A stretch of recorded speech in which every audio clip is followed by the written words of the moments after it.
लता Sharma ji, Umesh Mishra ji, DN Pandey ji, Kuldeep Lanka जी और वेंकटेश्वरन जी और तमाम में उपस्थित हमारे सिविल सर्विसेज के IPS, IAS और सर्विसेज के अधिकारी। इस माहौल में मैं क्या कहूँ, माहौल ही ऐसा बना दिया कि अब मैं क्या बोलूँ। आज जाने की जिद न करूँ, और मैं जिद कह ही नहीं रहा था तब भी आपने आधे गाना गाया। जब आप गा रही थी तो मैं लिरिक पढ़ रहा था मेरे मोबाइल के अंदर। मैंने लिरिक निकाल करके गूगल में उसको पढ़ना शुरू किया, एक एक शब्द देखा, काफी आपने उसमें से अंतरा खत्म कर दिया। तो पता नहीं क्यों किया, वो आप जानो। तो ये ठीक आ गया कि दिनेश श्रीवास्तव ने मुझे गाने का शौक रहा है बचपन से। पिक्चर नहीं देखता हूँ मैं 15-20 साल तक, परंतु गाना सुनने का मुझे शौक है। यूट्यूब से आप जानते हो कि पूरी क्रांति हुई है, कोई गाना ढूंढ लो। पिछले 3 गाने थे VP सिंह से, बाद में कौन सा था, तीनों गाने मैंने देखे अभी यूट्यूब से, अच्छा लगा। गाने का अंदाज भी आप लोगों का शानदार है। जब आप सर्विस में देखते हैं आपको, IPS को, IAS को या IFS को, तो बिल्कुल अलग आपकी पर्सनैलिटी दिखती है। आज स्टेज पे अलग पर्सनैलिटी थी आपकी, और यही हमारी मैं समझता हूँ कि तरन्नुम में जो गाता है तो उस वक्त में वो दिल खोल के अपनी पर्सनैलिटी को बाहर लाता है। प्रतिभा सब में छिपी हुई होती है, वो बाहर आ जाती है, स्टेज पर आ जाती है। और इसलिए मैं बचपन से ही, जब मैं आपसे गपशप भी कर रहा हूँ, क्यों भाषण नहीं दे रहा हूँ, क्योंकि भाषण देने का मूड भी नहीं है। पता नहीं मैं कहाँ बोल जाऊँगा, तो वो ठीक भी नहीं है। इसलिए आज आपका सिविल सर्विस डे है, तो मैं आपके परिवार के मुखिया के रूप में यहाँ बैठा हूँ, और उसी रूप में मैं आपसे बातचीत करना चाहता हूँ। कुछ बातें करूँगा जो मेरे दिल में है, क्योंकि मैं चाहता हूँ कि आज की शाम की जो महफिल है वो कहीं इधर उधर नहीं भटक जाए। ये मीडिया वाले जो है उसी को दिखाएंगे, और फिर आपकी सिविल सर्विस डे तो मज़ा है जो ख़त्म हो जाए। तो मुझे चिंता है कि मैं उसको बनाए रखूं। मुझे खुशी है कि सुबह से ही आपने बैठ करके प्रोग्राम भी किए हैं, और अपना मैं समझता हूँ कुछ बिजनेस टाइप प्रोग्राम भी किए हैं, जिससे कि कुछ हम लोग सीख सकें। गाना मैं बहुत सुनता हूँ, जब मौका लगता है तो मैं पुराने गाना सुनता हूँ, 60s के, 70s के, वो भी, और मज़ा उसी में आता है। नए गाने मेरे समझ में नहीं आते हैं, मेरे गाने बिल्कुल समझ में नहीं आते कि मैं ट्राई भी नहीं करता हूँ। मेरे एक बार मेरे सुन लोग बैठे हुए थे कार के अंदर, और मैं लगा रहा था पुराने गाने, क्योंकि बाबा आप क्या सुन रहे हो, क्योंकि मुझे लगता है ये क्या है गाने, मतलब। और मैं देखता हूँ कि नई पीढ़ी के गाने क्या है वो थोड़ी समझ में नहीं आते हैं, पर नई पीढ़ी के गाने उनको इतने अच्छे लगते हैं। हमारे वक्त में जो गाने अच्छे लगते थे हमें, वो आज भी अच्छे लगते हैं। और इशारों में क्या गाना है ना, वो कश्मीरी कली का, और वो गाना इतना अच्छा लगता है आज भी सुनते हैं तो। और मेरे ख्याल से सरना टेगोर की पहली पिक्चर थी शायद, और मैं दिल्ली में रहता था, मेरे पड़ोस में रहती थी वो। तो हम लोग एक कॉमेडी मैंने उनको लिया भी था, जब मैं टेक्सटाइल मिनिस्टर था तो मिलना भी होता था। अच्छी एक्ट्रेस थी वो। तो गाने आज भी याद है, बचपन में जब कभी कभी देख दिया करते थे पिक्चर। और इसीलिए अभी जब मैंने देखा, हाँ, मैं अभिनेताओं की, अभिनेत्रियों या थिएटर के जो कलाकार हैं, मैं बहुत सम्मान करता हूँ उनके प्रति, क्योंकि वो कलाकार हैं। ये कलाकार कितने रूप में एक्टिंग कर सकता है इससे बड़ी पर्सनैलिटी क्या हो सकती है। तो मैं मन में बहुत कदर करता हूँ, मिलना नहीं होता अलग बात है, कभी कभी मुख्यमंत्री के रूप में मिलना आ जाता है अलग बात है, पर कहने का मतलब कि सम्मान कलाकार का, थिएटर आर्टिस्ट का समाज में सम्मान होना ही चाहिए, होता भी है। ये मैं इसलिए बता रहा हूँ कि मेरे दिल में क्या है वो मैं जुबान पे ला रहा हूँ। अभी जो क्राइसिस हुआ था हमारे, वो जो पॉलिटिकल क्राइसिस, तब जो है 34 दिन तक हम होटल में रहे थे। तो मैं आपको बताना चाहूँगा कि मैं सुबह आता होटल से, कुछ ऑफिस का काम करता, फिर वीडियो कॉन्फ्रेंसिंग कोरोना की या गवर्नेंस की होती, शाम को पॉलिटिकल एक्टिविटी करते, जो भी क्राइसिस मैनेजमेंट क्या करना होता है। क्राइसिस बड़ा था वो, आप सबकी दुआओं से बच गए। आर्या खड़े हैं, वरना और कोई खड़ा होता। मैंने लिखा था खड़ा होना यहाँ पे, तो मैं लिखा के लाया हूँ। तीसरी बार मुख्यमंत्री इसलिए बन गया। मैं कई बार मजाक में कहता हूँ कि मैं पूरे देश में तमाम जातियों के, भाई इसकी जाति के 35 MLA के 45 है, इसके 50 है, पता नहीं बोलते रहते हैं। मैं कहता हूँ राजस्थान में मेरी जाति का एक ही MLA है और वो मैं खुद ही हूँ। तो चल रही दुकानदारी चल रही है, अब ये दुकानदारी चल रही है, मीडिया वाले को पूछा नहीं करके दुकानदारी चल रही है। मीडिया वालों को बड़ा मजा आता है।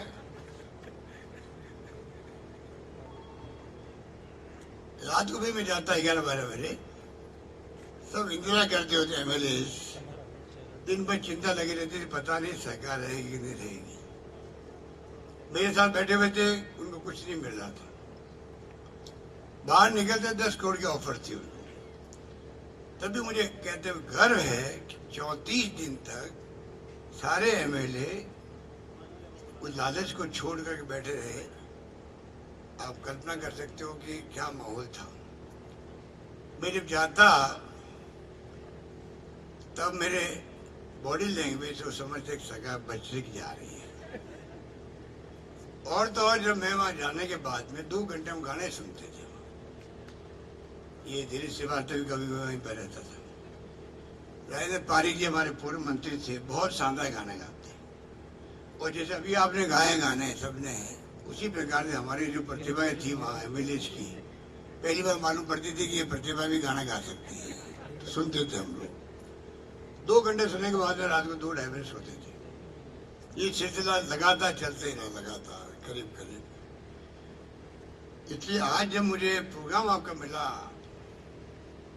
ये आने का, तो मैंने पूरा पढ़ा उसको, तो उसमें लिखा हुआ था कुछ प्रोग्राम भी होंगे, तो मुझे अच्छा लगा कुछ तो आज सुनने को मिलेगा हमारे अधिकारियों से भी। और वही हुआ कि शानदार आपने प्रस्तुति दी। मैं ये समीर शर्मा और सबने जो है पहली बार देख रहा हूँ इनको गाते हुए। वीके सिंह तो लगता ही नहीं है गाना गा सकता है, ये तो बोलते बहुत कम है। मेरे शिवों में था तो जैसे मौन धारण करेगा वही रहता, और यहाँ देख रहा हूँ गाना गा रहा हूँ। सभी से तो शर्मा तो फिर भी मान लो जो हमें बोलने का ज्यादा उसको है, और बोलते बोलते उन्होंने क्या काम करा दिया। हमारे से वो मेडिकल स्कीम आई, इसका हाथ था।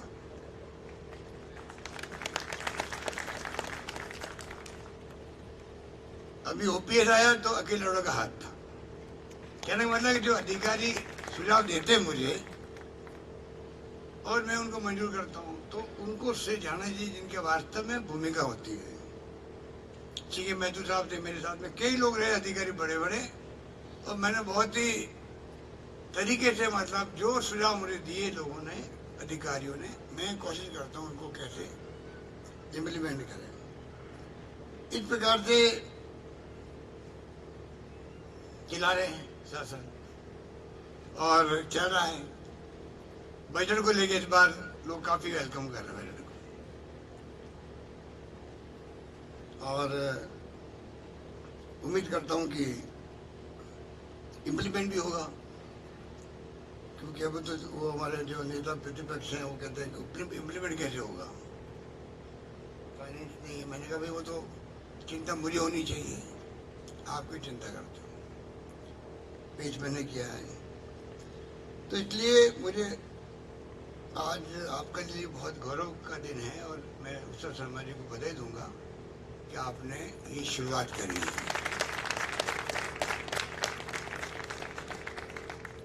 अभी 3-4 दिन पहले पुलिस स्थापना दिवस था, तभी बड़ी रौनक थी। तो ये बैठे उमेश मिश्रा जी, इनके साथी आए नहीं है, लाडल साहब, तो लगता मुझे इस बार जो है जो नवाचार आप करें, नवाचार ही है एक प्रकार से, पहली बार ही हो रहा है। तो मैं उम्मीद करता हूँ अगली बार से आप लगातार पुलिस स्थापना दिवस हो या आपका आज का दिन हो, आप लोग ढंग से पूरा एंजॉय करो, मनाओ, खूब गाने गाओ, डांस भी करवाओ। अगली बार होना चाहिए कि हाँ, मतलब साल में एक दिन तो कम से कम हमारा है, हम मुख्यमंत्री को बैठा करके भी डांस कर सकते हैं, गाने गा सकते हैं और खरी गोड़ी सुना भी सकते हैं मजाक के अंदर। एक दिन 2 दिन तो इन्फॉर्मल होने भी चाहिए, और तीनों सभी से लोग बैठे हैं। तो मुझे तो अच्छा लग रहा है कि यहाँ मैं आया और आप सबसे मिला। और राजस्थान की ब्यूरोक्रेसी के बारे में तो कहने की जरूरत नहीं, जैसे राजस्थान के लोग हैं वैसे हमारे यहाँ की ब्यूरोक्रेसी है, बहुत ही मैं समझता हूँ कि व्यवहार कुशल भी है और संस्कार, संस्कृति, परंपरा को निभाने वाले हैं, प्रेम भाईचारा जहन में है। कभी कभी कोई घटना हो जाती है, दुर्घटना, तो सबको दुख होता है। एक अलग तरह का प्रदेश है जो मैंने महसूस किया है, और मैं समझता हूँ कि कोई बना रहे। चैलेंज बहुत सामने आ भी सकते, चैलेंज आगे भी, उन सबकी तैयारी ब्यूरोक्रेसी की तो होनी ही चाहिए। सरकारें बदलती रहती है, हम लोग बदलते रहते हैं, पर आप लोग तो स्थायी हैं, तो आप लोगों को तो हर वक्त चैलेंज का सामना करने का जज्बा दिमाग में होना ही चाहिए, तब जाके सरकारें चलती है और प्रदेश और देश चलता है। तो आपकी भूमिका कोई कम नहीं होती, बहुत बड़ी भूमिका है, और पूरी प्रतिस्पर्धा से आप लोग आते हैं। तो आपको गर्व होना चाहिए कि हम लोग हजारों लाखों लोग एग्जाम देते हैं, आरपीएससी, यूपीएससी, और सदस्य होने के बाद में आपका चयन होता है देश सेवा के लिए। और उसी रूप में मैं समझता हूँ कि दिल में भाव पैदा रहे तो देश और प्रदेश जो है, जो अपेक्षा करता बड़े से, वो आप पूरी कर सकते हैं, कर भी रहे हैं। इसलिए सरकार की मंशा रहती है संवेदनशील, पारदर्शी, जवाबदेह प्रशासन दें। हम तो खाली आपसे ये अपेक्षा करते हैं कि इसमें आपकी बहुत बड़ी भूमिका हो, समाज के लिए, प्रदेशवासियों के लिए। आप निभा भी रहे हो, आगे भी निभाओगे, मुझे यकीन है। अब इतना बड़ा बजट 10 लाख का बीमा हो गया, मान लीजिए, योजना का, आईपीडी ओपीडी फ्री हो गया, कोई कम बात नहीं है। पर ये गांव का गरीब और ढाणे के गरीब तक बात पहुंचे, उनको लाभ मिले, ये हम सबका प्रयास होना चाहिए। उससे मैं आप सबका सहयोग चाहूँगा। आपका मतलब आप यहाँ बैठे उन्हीं से नहीं है, पूरी राजस्थान की ब्यूरोक्रेसी, अधिकारी, कर्मचारी, उन सबकी जिम्मेदारी है। और हमने भी जो करने में कसर नहीं छोड़ रहे हैं। अब ओपीएस जो है, ओल्ड एज पेंशन, किसी ने मांगी नहीं है, ये बहुत बड़ी बात है। बिना मांगे हुए ये फैसला हुआ है, बिना मांगे हुए फैसला हुआ है।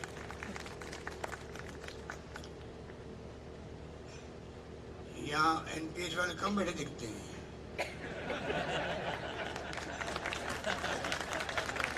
लगता है।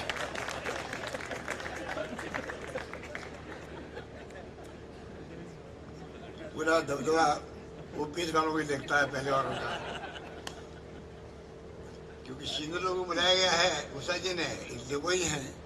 तो बहुत माइनॉरिटी में वो लोग जो एनपीएस के लोग थे, वरना अभी यहाँ पर रोज ताले हुए से गूंज होती। तो मैंने देखा है उषा जी कि इस मामले में जब मैंने फैसला किया, तब जो है जो एनपीएस वाले थे उनके साथ में ओपीएस वालों को खुशी हुई थी। कुछ ह्यूमन साइकोलॉजी होती है जिसमें वो साझा करता अपना कि भाई ये इनके साथ न्याय हुआ है, ये मानवीय दृष्टिकोण का फैसला था, वो इसको स्टडी करे। कुमंडल कमीशन कह रहा है कि इसको नहीं होना चाहिए, सीएजी कह रही है कि ये तो 15 साल के बाद ना नियम बन रहे हैं, ना कायदे बन रहे हैं, ना इसमें कोई सिक्योरिटी है, ना सेफ्टी, आगे पता नहीं क्या होगा भविष्य में। जुडिशरी कमीशन कह रहा है कि नहीं हम मानेंगे नहीं जुडिशरी के अंदर। 4 राज्य सरकारें बना रही है कमेटी रिव्यू करने के लिए, और बेचारे कर्मचारी मांग ही नहीं कर रहे थे पूरी तरह। जो मांग होती जिस रूप में, तो वास्तव में बहुत बड़ा अन्याय होता। 35-38 साल तक आदमी सोचता रहे पता नहीं शेयर मार्केट ऊपर जाएगा नीचे जाएगा, उसके आधार पर पेंशन होती है। ये कहाँ का न्याय है? तो ये फैसला जब हमने स्टडी किया पूरा, तो सोच समझ, अभी भी आंध्र प्रदेश के लोग आ रहे हैं, अधिकारी आ रहे हैं यहाँ पर, छत्तीसगढ़ आके गए हैं, तो पूरे देश में एक चर्चा का विषय बन गया है। इसलिए मैंने कहा कि ये फैसला बहुत ही अच्छा फैसला ना, और ये तमाम बजट की जो तारीफ होती है उसके लिए मैं आपको बधाई देना चाहता हूँ, क्योंकि अल्टीमेटली आपके जो विभाग के लोग हैं उन्होंने सुझाव दिए हैं फाइनेंस डिपार्टमेंट को, उनके आधार पर ही बजट पेश होते हैं। तो सबने डिपार्टमेंट ने अपनी अपनी मेहनत करने में कसर नहीं छोड़ी, जो सुझाव थे उन्होंने दिए और वो हमने लागू करने का प्रयास किया। मेरी ख्याल इतना बहुत है, क्योंकि मूड तो सांस्कृतिक और भाषण दूसरा हो जाए तो मजा नहीं आता देखो। इसलिए मैं ज्यादा नहीं बोल करके, आप सबने मुझे बुलाया उसके लिए मैं उत्साह शर्मा जी का, तमाम साथियों का बहुत ही आभारी हूँ कि मुझे आपने अपने सांस्कृतिक कार्यक्रम में सम्मिलित किया है। आप चाहते तो मुझे भाषण देने के लिए बुला सकते थे, बाद में पहले निपट लेते सांस्कृतिक कार्यक्रम से संध्या से, तो मुझे पता नहीं लगता कि किसी क्या प्रतिभा है। आज जो प्रतिभा उभर के आई है स्टेज पर, उसको देख के मुझे लगा कि छिपी हुई प्रतिभा बहुत है राजस्थान के अंदर। उम्मीद करते हैं कि अगली बार और ज्यादा मौका मिलेगा। ये बात करता मैं अपनी बात समाप्त करता हूँ। धन्यवाद। जय हिंद। धन्यवाद।